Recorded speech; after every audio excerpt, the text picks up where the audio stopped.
What's going on, man? Samar Barron, Find the CEO, Get It By God. We out here at Invest Fest 2025, man. We finally made it, man. It's been our dream for almost 4 years.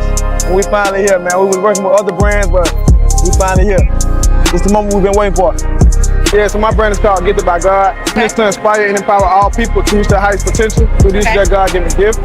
I started in my college dorm room with just 2 wristbands and $126. And my purpose behind starting the brand was my little sister who passed away with cerebral palsy. She couldn't walk, talk, or feed herself, and it became my why to do everything that she couldn't do. And that's basically where I got gifted by God from. Despite what we go through in life or despite where we come from, we're all still gifted by God. Several people like, where'd you get that? I'm like, right over there. And grab a hoodie while you at it. I appreciate you so much. It's a powerful message. And I just love the energy that y'all gave. I'm definitely gonna be shopping online. Y'all better tap in. For real, you know what it is. The one and only. No, for real. What's up, fam? It's another episode of No Letting Up, where we go behind the curtains of a person's success and find out just how they got there, and maybe, just maybe, they can motivate somebody else. Right now, I'm joined by Making's own Marcas Reid. I've known this fella for 10 plus years. As a matter of fact, I tried to become a firefighter. We all know that didn't work out, but hey, I'm here today with you. Journalism did work out. Hey, it did. How you been, man? I'm good. How about you, bro? I'm well. First off, thanks for even considering to come on the platform, man, and share your story. You obviously just wrote a book. We're going to get to that later on down the line. But first, walk us through what's been going on, man, and how the book came about. First of all, what's been going on? Life be life for real. Tell me about it. But just doing fire department things, and like I said, I own a pressure washer service, Reid's power wash service, so I mostly be out in the street. If I'm not detailing cars or pressure washing homes, I'm probably just chilling at the crib. I always wanted to ask this, what made you get into the pressure washer service? Man, my wife, she just said, if you spray water with the fire department, you might well just spray water with your own business. So Good one. So I took it from there, and everything else was history, man. Gotcha. Let's talk about your upbringing and making, man. We had a conversation early before the podcast. Right. And you talked about coming up on all sides of making. Right. Talk about how that was. Well, most of growing up, I moved around a lot in making. My mom used to work all the time, and she used to try to send me to people's houses that will watch us. I didn't want to listen. Even my cousins, they'd be like, "Hey, you got to stay up till your mom." And I said, "You don't tell me what to do. I'm finna hop on a bike and I'm gone." So really transporting on that bike, I just got out, and I probably we stayed by Freedom Park. I probably was in Village Green Court on a bike, just ride back and forth. I'm going North Side Drive or to the South Side, to the East Side. I'm all over the place on a bike, and we just, making homes. You remember those? Yeah, Churchill Street, and man, we was all over the place. So once I got on that bike, man, I was gone. So life circumstances or things that you went through in life has produced a book. Right. Take me through what produced this book, that life, in a nutshell. I was at a place and I was trying to forgive someone. That was what made me write this book. Like I said, me and my wife was sitting down talking. She's like, just write another book. So this ain't even your first book? No, this is my second book. Go ahead and plug that first one real quick. The first one is Loretta's Fight, Overcoming Triumph. I wrote it based on my mother losing the battle with pancreatic cancer about 8 years ago. But it did real good, and I'm glad I put it out for her. But yeah, this is the second one, The Unseen Blueprint, From Agony to Grace, and it was based upon forgiving someone without even being in their face, and just telling the story of what happened as a child, and still those things still pop up as you as an adult, and people you deal with, relationships, and just living. If you don't deal with those things, they will come out. Why did you title it The Unseen Blueprint? That's interesting to me. That topic, it just stuck with me because, like I said before we talked, I don't talk to people that much. Yeah, when I first even met you, you was very quiet and still is. Right. So keep going. Go ahead. The unseen part, like I said, they know of me, but they don't know what I've been through. So that was the unseen part of my blueprint, what I went through. So I was like, man, if I can give them me what I've been through, they already don't know, so it's unseen. Right. So, but it's a blueprint that I had to go through to get to where I'm at now. So I just call it the unseen blueprint. And so now it's being seen through the book. Right. And you're still you're not saying nothing literally, but you're still speaking through the book. Right. Why was it important for you to get that unseen blueprint out there to people? Is first of all, I have an organization called I Am You, the Growth Lab, and those first couple of words, I am you. So it's really based on reaching back out to the young boys in this community or wherever to share my experience of living life, going through a bunch of things in life, then let them know just because that happened to you, it don't have to stop you. You don't have to be boxed with anything. You still can become anything you want to be. You just have to put forth the effort, put forth the work, and you can come out on top. You're not your trauma. Right. You said some very important things in this book. Even one I want to go back to. Your innocent years. That's the title of a chapter. Right. What did your innocent years look like? Man, feeling safe. Feeling as a child. Just being a kid with no responsibility. Just those were those years, but they didn't last long because I had to manifest into a adulthood quick because I have a single mother. Then I had a brother. I didn't want to put too much weight on my mother of my wants and needs. I just was like, I'll take care of myself. So when people read this book, 'cause I don't want to give too much of the book. Right. I want people to be able to read it for themselves. But what do you want people to take away from this book? it's just to know that if, for one, deal with yourself.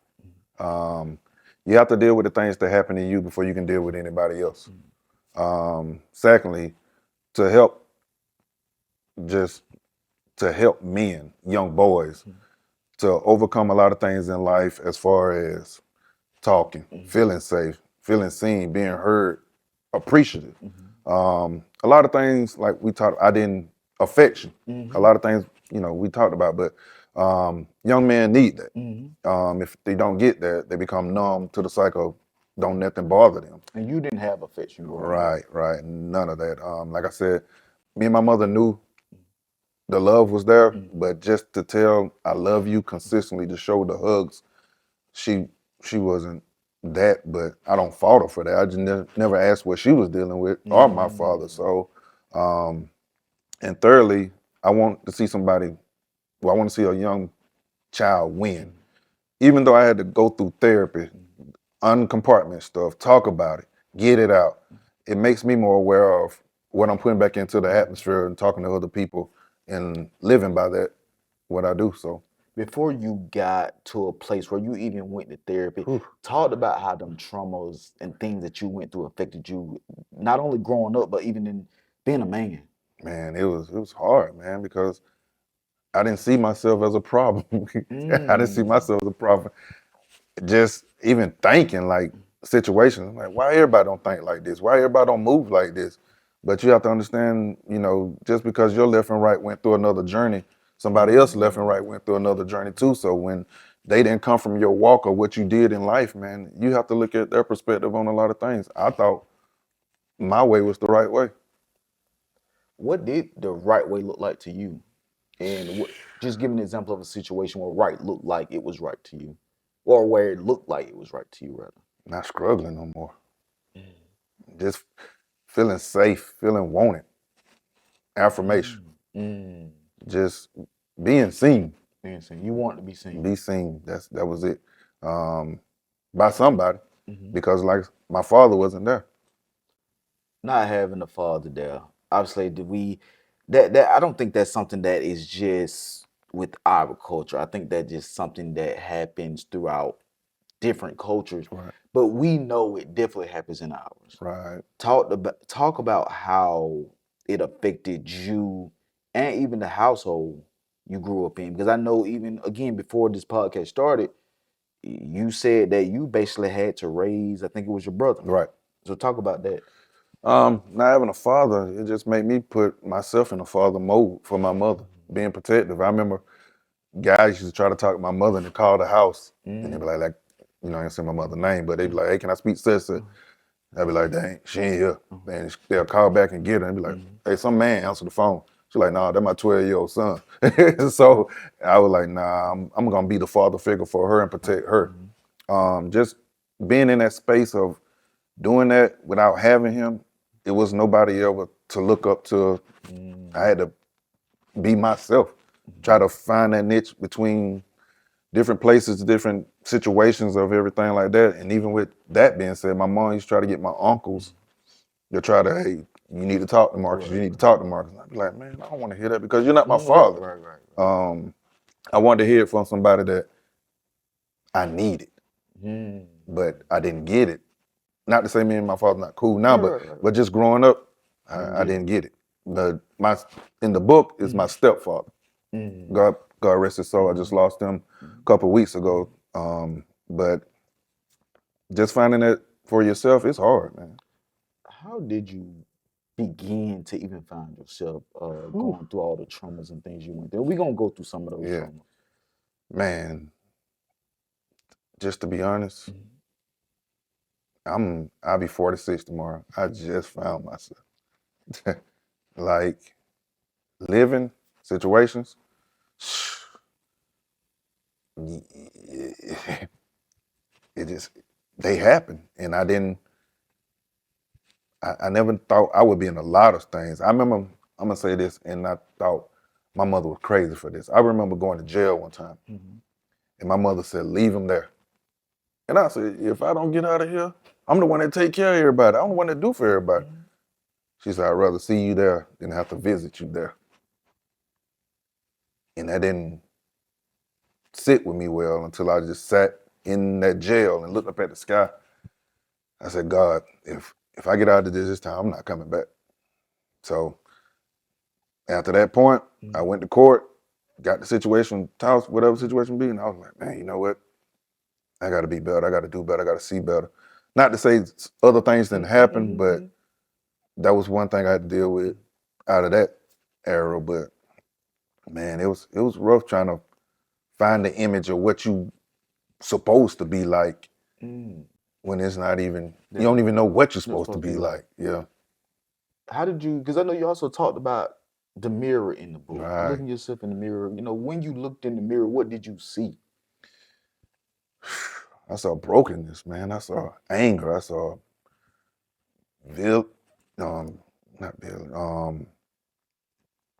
I just saw darkness, man. Even with going to therapy, she had me do a meditation thing where I sit and just be like, close your eyes and just think for a minute. Man, I remember just the 5 minutes that we did it. All I saw was the darkness of everything that bad happened to me. And just to deal with that, you like look at yourself on that aspect, man, you just be like, man, I've been really wasting time in life trying to figure out this thing called life, but also trying to be a man that I thought I'm chasing after that. I don't even know what I'm chasing after. So once I finally looked in the mirror and just like gave myself grace and was just like, you know what, the mirror ain't gonna hide nothing. It's gonna be honest with you because you're staring right at the image that's right before you, and you just gotta be real with it. And you gotta be real with yourself. You gotta, like saying, understand you. When you can understand you, that's all that matters. How hard was it to come to the realization that you were you in a dark place? Man, it took me a minute to come out of that. But like I said, with therapy, I didn't start seeking that therapy until I really lost my mother. After that, I was like, man, I need professional help. Then I lost a homeboy that used to tell me about his mother all the time. He committed suicide. Yeah, we was talking all the time. He just couldn't understand why his mother's not here or doing this and doing that. And he used to drink, and he was just like, man, I just can't take this no more. The pain of losing a mother. I couldn't fathom with him. So when he committed suicide, I get it. I get it now. Losing a mother, it's hard. So yeah, it made me that man in the mirror. I got to be better than for mine. I got to be better for everything around me. I am gonna be better. So, Did what you go through make you turn to the streets for man, love? it made you turn to everything, not even the street. It made you turn to other women that you don't even want to be a part of. You start seeking validation from things you don't even need. Alcohol, women, street, everything, man. Nothing that's good. So, you place yourself out there, but at the same time, it was just a numbness. It was just to keep you numb to the next. It's almost like a drug. It kept you numb to the next thing occurs. Then when the next situation occurs, go get numb again. Go get numb again. Go get numb again. And I got tired of being numb. So I just was like, man, you know what? I got to do something for me, really. Not my family, not anybody else. I got to deal with me. So once I started dealing with me, because I didn't even love myself. How did you know you didn't love yourself? The way I was treating myself. I would treat everybody else better than me. And my therapist said one day, the Bible said, treat your neighbor as you treat yourself. I was like, damn, I treat my neighbor better than I treat myself. I said, wait a minute. Because I feel like if I'm a people pleaser, they will love me. So I'm going to treat them good. I'm going to take care of that family. All that time I was draining myself. Still felt like that to this day at some point. I'm draining myself to make people like me. You know how many of us have did that or are doing that? Right. So it's like, hey man, I can't, I'm giving too much. I'm watering stuff. I think my cousin told me one time, a quart can't fill a gallon. Don't fit. It don't fit, man. And when she said it, I was like, man, you know what? They're resigning me so much. I was like, I get it now. And so now, as a result of all the things you went through, you are now trying to be that dad for your kids. Right. What pushed you? I mean, we know that but based off of what you have said, obviously that played a factor, I'm sure. Right. But what just clicked to make you say, I want my kids to have a better life than this. I don't want them to be faced with what I was faced with, not having the love and affection. You gotta let your ego go. You gotta let self die. It's almost like you said, being born again in Christ. You gotta let a lot of you go for them because they're innocent. Kids are innocent, man, and they don't know nothing. They green to everything. So it'd be like, when they away from that atmosphere or away from the situation of everything, but it's like you still have to remind them though. I still take my kids back to where me and my wife growed up at, to see things, and they even speak to people and everything like that. But my kids be like, hey dad, it's time to go. It's too many dudes or whatever situation over here. But I can respect that because they never seen that. Right. I'm comfortable there, Right. but they won't never get a chance to experience that. So I always tell them they have to know where they've been and where they're going. You just said something. You understand that your kids are uncomfortable in the atmosphere. How many parents miss it because they ignore that? I don't think the parents missed it. I think the parents are more comfortable in the environment, and it don't matter to the kid. The parent is comfortable because of the psychological mindset of what happened to them. They're there, but you don't listen to your kids. I remember my son was at school one day, and I went there and I seen the kids going crazy, man. I mean, like all over the place, jumping on the teacher, doing something. I said, we got to go. You will not be back at this school because if I let you stay here, you're gonna be another me. And I can't invest in that. I can't do it. I gotta invest in you on another level because I know me. And then as it started happening, more of me started coming out of him. And I said, wait a minute. You started to act like me. You starting to respond like me. You starting to do things. I got to invest in you. I got to take you out of there. I got to put you in. And that's what it's all about. I had to put the investment in them, not in myself.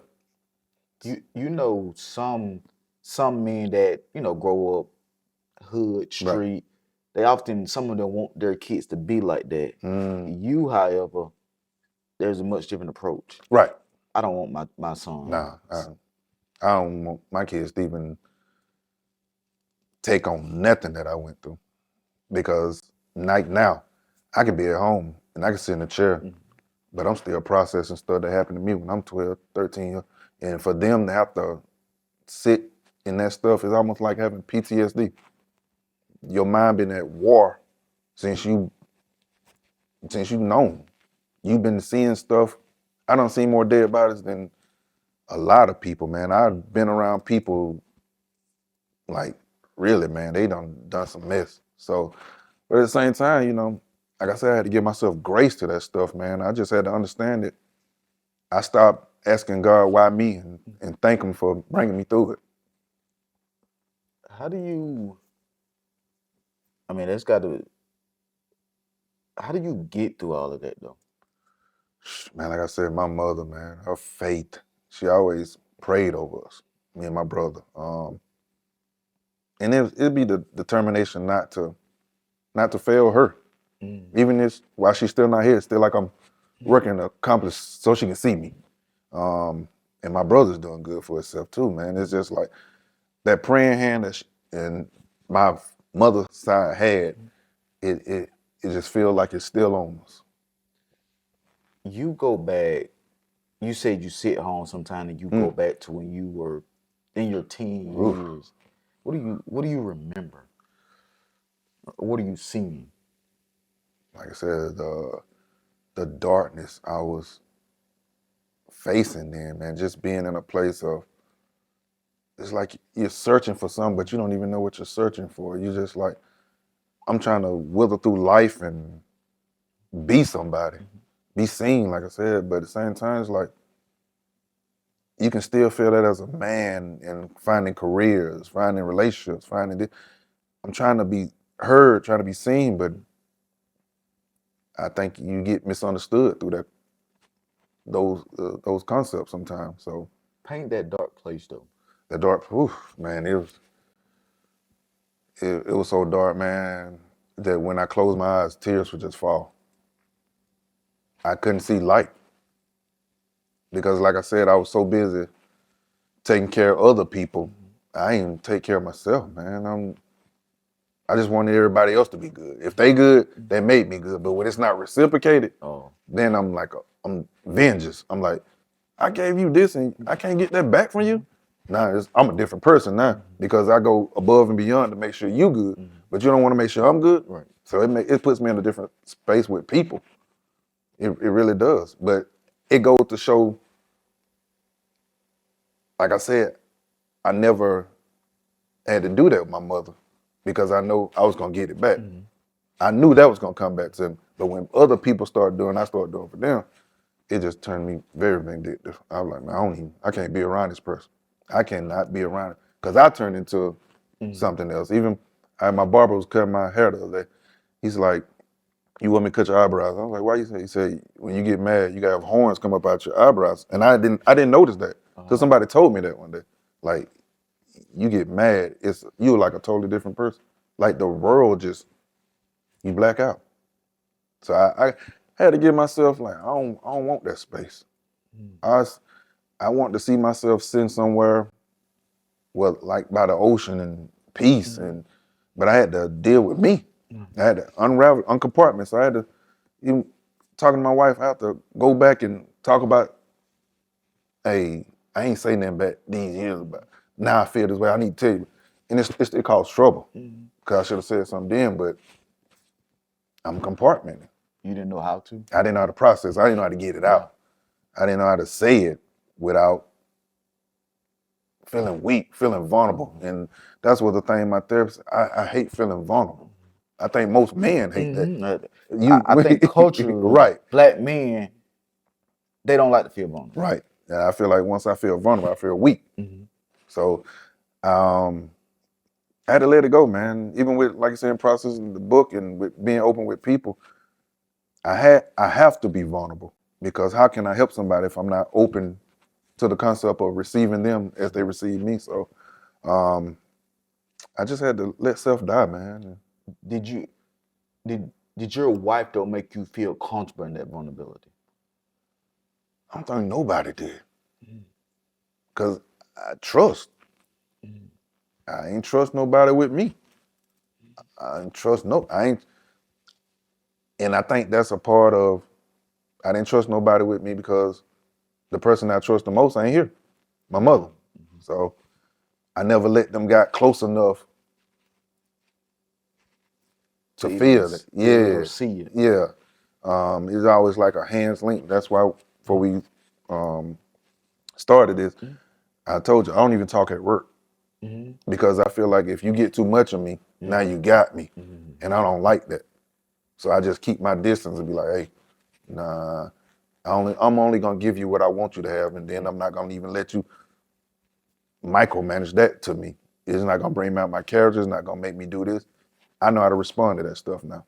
I can have the worst coming at me and be like, hey, I'm just gonna pray about that thing, keep moving. And therapy produced that. Therapy graciously pushed that. It graciously pushed that. So thank God for therapy. Thank God for just being able to talk. And now I'm sure you talk at home with your wife. Right. Does she give you that comfortable space? It's hard, man. It's still hard. I think Because of you, not her. I think it's both because we both been through some things. So, I try not to sometimes even throw that on her because she might can't hold the capacity of it. That's why I talk it out in therapy to even deal with it. So I just be like, you know what? Hey, let me go over here and deal with this on me. But when I come back home, my actions probably be different to what I used to do to that process. And I go with it like that. I don't just be like, well, let me tell you, let me dump it on them. I can't do that because it might be too much. Now, after all you've been through, again, produce The Unseen Blueprint and other books that you have written, Right. would you change anything that you went through? No, I wouldn't change nothing, man. It's been a experience and it still is. But just having what I've been through, I also think it got me here to talk to you. That's what made The Unseen Blueprint. Those trials, those tribulations, those ups and downs, those pros, those cons, those light and dark days. But at the same time, I'm still going, still pushing. I wouldn't be here if I didn't go through what I went through. So I appreciate everything I went through. I had to look at it all as that was my lesson. Could you talk about how important it is to pull that wall down, man, and become vulnerable as a man? Because let's be real. Right. We just said it. As Black men, pride Right. stand in the way. We don't want to be seen vulnerable. And if I'm being transparent, a lot of times we are asked to be vulnerable, and then when we are vulnerable, it's used against us.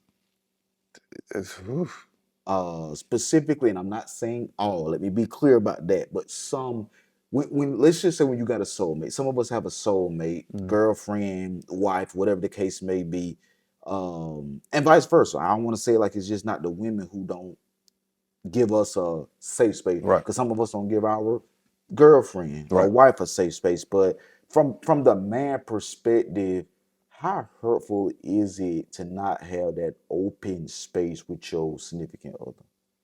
It's painful, man, but sometimes it's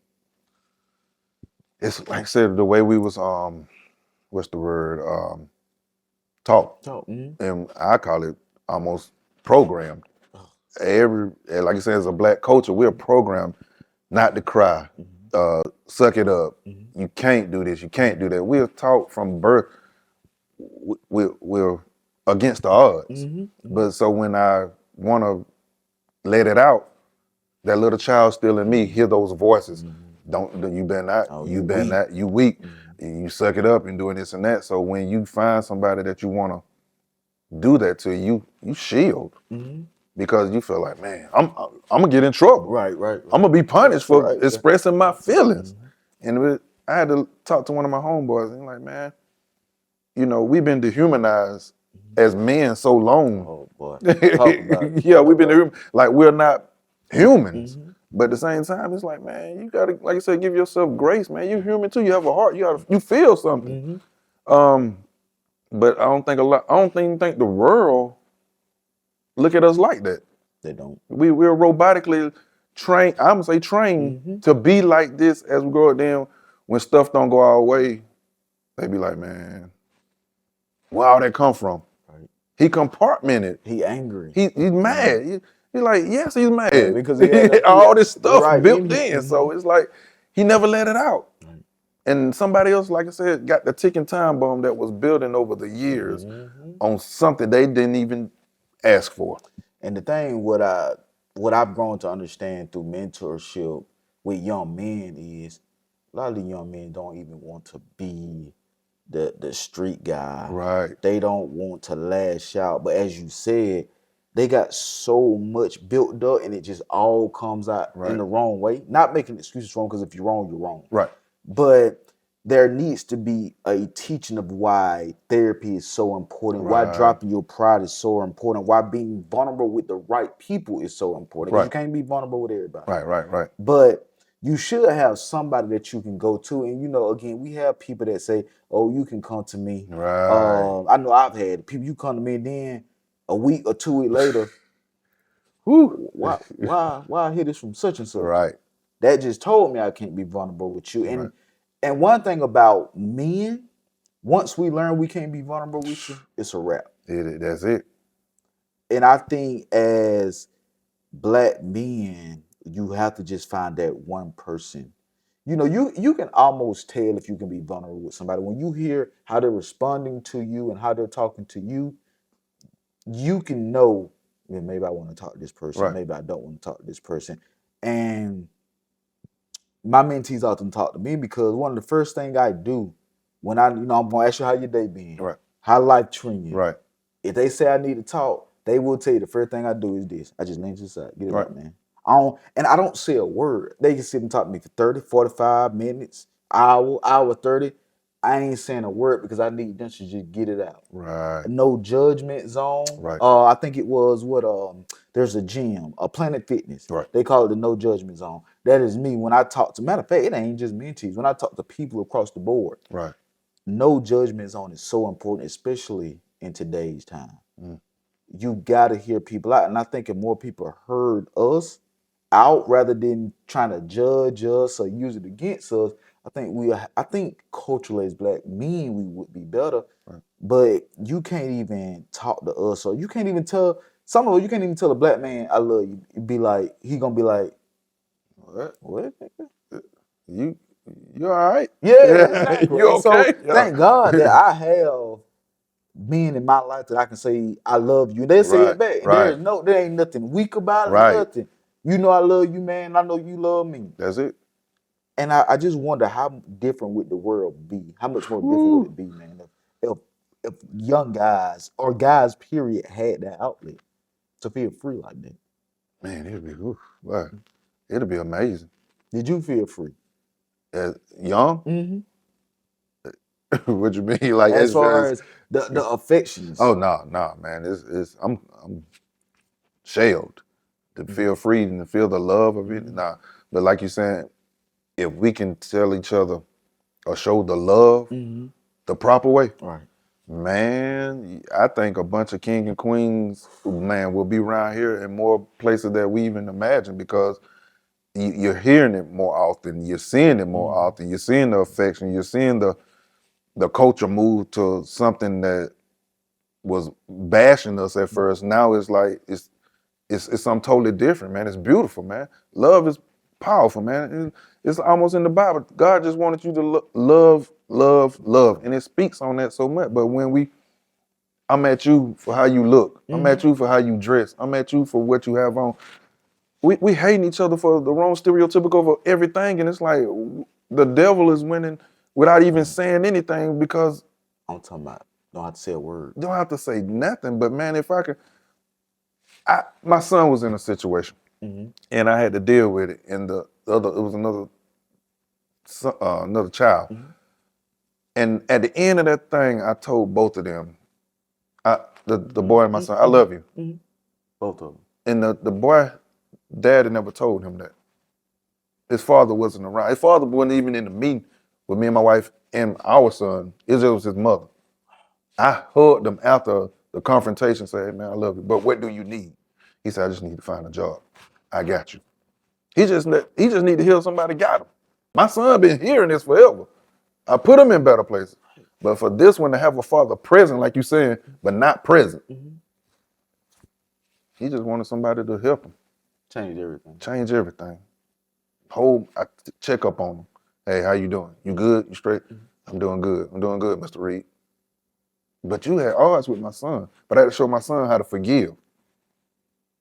Because if it was me back then and my son, it would have been something totally different. I get where my son coming from.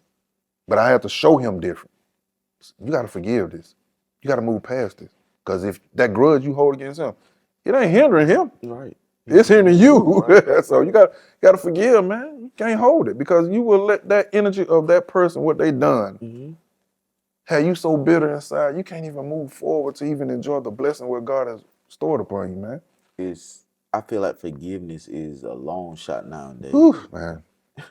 Forgiveness is over a lot of people here. People say, I ain't God. Right. They gonna say I ain't God. I ain't. But you trying to get to heaven though, right? That's who. Man, that's what I said. But when I look at it like that, I have to understand they ain't God. So that's when I start giving myself grace. I'll be like, hey, I ain't perfect. Right. Honest assault, right. I'll probably mess up tomorrow on something. Right. Who forgive me? The thing is, right your wrongs. If I did something to offend you or any kind of way, I'm gonna say I'm sorry. Right. I might not get it right the next time. I still gotta say I'm sorry. The man fall down 7 times and still get back up. I'm still gonna say I'm sorry because 9 times out of 10, a lot of us, like I said, are dealing with things on us that we don't even know we dealing with. So I'm dealing with something that probably came from my great-great-grandfather, and I don't even know why I feel like this, why I'm looking at stuff like this, why I'm moving like this, why I can't be still, why my anxiety level. You're like, I ain't been through nothing, but then when you understand your family history, gotta go back. And you see what some may refer to as generational curses. Right. And then it's like, I know for me personally, I have to say, if I notice something and I feel like this is something that just has constantly repeated itself over generation, it stopped with me. This ain't finna go no further than me. Because when something keeps lingering, Right. then it lingers on. And Right. now you're talking that not go down to my kid. Right. Then they gonna wonder where it come from. But they ain't trying to, but they gonna carry it to their kids. Right. So you gotta make sure you get it off you so it doesn't go far. But some of us be so closed-minded, we don't even realize that. Some of us, like you said, we fighting stuff and we don't even understand why we fighting, not realizing it's something that happened way before we ever came on the planet. And I sit down and talk to my kids. I'm so intentional with them. It's like, even if you doing something, you don't understand why you doing it or what the situation be. Have you seen mom and daddy do it? Have you heard mom and daddy say it? Have you did? If not, where you get it from? Because I know the structure in this house, but I also know once you go upon these 4 walls, what you're dealing with out there too. So I have to look at the bigger picture, but at the same time, man, I be like, man, the weight of the world is on these kids' shoulders so bad every day. And I said, y'all are dealing with more things that are at y'all than we could even imagine now, even fathom now because of social media. Living up to the hype of something. All we just want to do was just be seen by the person that was absent. Right. Y'all are trying to be seen by the person that on these social media, the world. Right.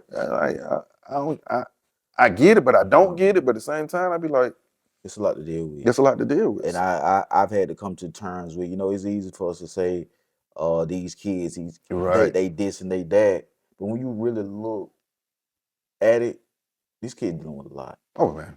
You didn't have Facebook, Instagram, TikTok, Twitch, none of this stuff when we was coming along. The only thing we knew was be outside playing football in the field or something. Right. Having fun. You get the fuss and you fight, it's over with. It's over with. Keep it moving. Now, man, bullying in schools, kids are just not being kids. It's like they trying to live, be an adult before it's their time. And there is nobody, I ain't gonna say nobody, but some families and some parents, they not even holding the kids to certain standards. Right. They're like, do what you do. I don't even care. Right, And I right. guess I don't know if they just tired. They don't have no more energy. I don't know, man, but I do know that a lot of single parent homes, Mm-hmm. especially the mother trying to raise a son, can't be done. Oh no. And that's why I said my mother couldn't raise me by herself. That's why she was seeking. I had to move. My mother sent me to stay with people, and every time I was with that person, we wind up at church because she was like, "This boy need. It gonna take more than me and somebody else gonna take God to really keep him on the track, man." Because she said, "I can't deal with it." My mom said so many times, "I might have to call YDC on you." That bad. That bad. She said, "I can't deal with you. I cannot deal with you fighting in school." Doing most craziest thing, man. Flipping in school, got suspended. I mean, it was just so much. She's like, I can't do nothing else. And I didn't realize what I was taking her through. But when she said that, I was like, now that I'm older, my therapist, like, I didn't really think about what she was saying, but she was like, I don't want to get rid of them. I just want them to act like a kid, like be normal, stop all that. But it was me acting out because that father figure wasn't there. What type of advice, like you said, like we said, no mother can raise a son by herself. No. What advice could you give to a single mother to help her out? If that father is around, let him be up on his father. I don't care if y'all two don't even get along. Just let that dude be up under that father, man. Let him see how he move in anything. Let him just be up under that father grace. You just let him be around a man. And whatever that may look like to that child, but not with long hair. And I don't want to say it, but whatever they may look like to the child, but not one with long hair. And I think every boy needs a man in his life, like a woman, like a little girl needs that woman. Yeah, because there's certain things we cannot teach right. a daughter. She got to hear that from a mama. Right. And I just think women, and it's nothing against women. It's just a man thing. Right. It's just certain things you just cannot teach a young man, a boy. They gotta hear it from their father or some other responsible man. Right. And I think sometimes women feel guilty because it's like, what am I doing wrong? Truth be told, some of y'all ain't doing nothing wrong. It's just that he need a man in his life. That's it, man. Bottom line. Man, great conversation. Hopefully this inspired somebody. You going through everything you went through. And not only was you able to write one, but so is this number 2? That's number 2. Able to write 2 books. I definitely be picking it up and going through it. I ain't had a chance to read it yet. Y'all kind of sprung it on me. But we'll definitely we definitely gonna read it. But keep doing what you're doing. Yeah, appreciate it, One last thing. What can you say to the young men out here about staying on the right path, having gone through all you've gone through? Hey, man. To all the youth, young men out here that y'all want everything so quick and so rushed upon, stay a kid long as you can. You got less years being the child, more years being the adult. Enjoy your life. Don't rush nothing. And whatever God has for you, it's going to come to you. Be the child for now. Enjoy yourself. Whatever going to happen is going to happen. And I want you to just know that find you a safe place. Oh, please find a safe place. Find you a safe place where you feel loved, appreciative, and seen. And start with this. Yes. Not to cut y'all. This may help y'all. The Unseen Blueprint. Right. Start that because just me scamming through the book, I can tell you some deep stuff in here. That'll help you. Where can they find it, brother? It's on Amazon. And it's also on Audible. Well, I got an audio book of it. So if you're in your car, you can listen to it as well instead of just reading it. So it's a good source. All right, that's going to do it for another episode of No Letting Up. I hope y'all be enjoying these conversations. Let me know in the comments. But hey, like, follow, share, subscribe. Y'all know the drill. We'll see you next time.